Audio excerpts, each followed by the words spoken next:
మన జెండాను ఎవరు డిజైన్ చేశారు? विंगलगिरी विंगलगिरी हमारा झंडा किस एक फ्रीडम फाइटर की डॉटर थे शायद मे बी. చాలా మందికి తెలిసిన విషయం ఏంటంటే పింగళి వెంకయ్య మాత్రమే చాలా మంది తెలుసు. కానీ మన భారతీయ జాతీయ జెండాకు ఇద్దరు రూపకర్తలు ఉన్నారు. వాస్తవానికి ఏం జరిగిందంటే మనం తెలుసుకునే ప్రయత్నం చేద్దాం.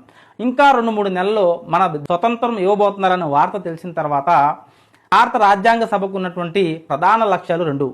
ఒకటి, దేశ చిహ్నంగా దేన్ని మనం పెట్టాలి, ఇది మొదటిది.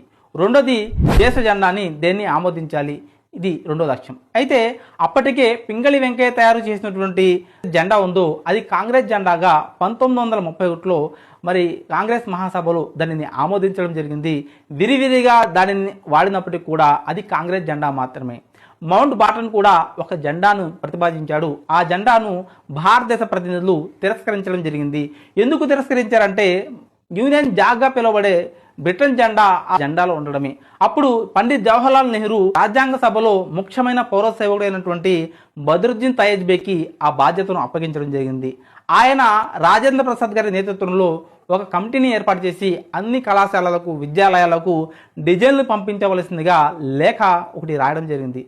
చాలా డిజైన్లు వచ్చినప్పుడు కూడా అందులో ఏదో ఒక విధంగా బ్రిటన్కి సంబంధించిన ఆనవాళ్ళు ఉండడం, భారతీయ అస్తిత్వకు సంబంధించిన ఆనవాళ్ళు లేకపోవడం వారికి ఎంతో అసంతృప్తి కలిగజేసింది. అప్పుడే బద్రుద్దీన్ తయాజ్బీ భార్య అయినటువంటి సురయ్య ఎన్నో సంవత్సరాల క్రితమే అన్ని వర్గాలను, అన్ని మతాలను ఆకట్టుకునే అశోక చక్రవర్తి చిహ్నాన్ని మరి తెరపైకి తీసుకురావడం జరిగింది.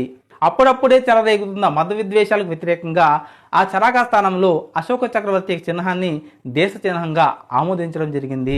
ఈ విధంగా చరాకా స్థానంలో మరి అశోక చక్రవర్తి చిహ్నం ఏదైతే ఉందో అది తీసుకురావడం జరిగింది. 1947 ఆగస్టు 14 అర్ధరాత్రి నెహ్రూ కారు మీద బద్రుద్దీన్ తయాజ్బీ భార్య అయినటువంటి సురయ్య డిజైన్ చేసిన జాతీయ జెండా రెపరెపలాడింది. ఈ విధంగా మన భారతీయ జెండా రూపకర్తలు ఇద్దరు, ఒకటి పింగళి వెంకయ్య, రెండోది బద్రుద్దీన్ తయాజ్బీ దంపతులు ఇద్దరని చెప్పి మనం ఈ విషయాన్ని గుర్తించాలి. ఈ విషయాన్ని ఇతరులకు కూడా షేర్ చేయాలి, తెలియజేయాలి. దేశ నిర్మాణంలో ముస్లింల భాగం కూడా చాలా చెప్పుకోదగ్గ విషయం సోదర మహాశయులారా.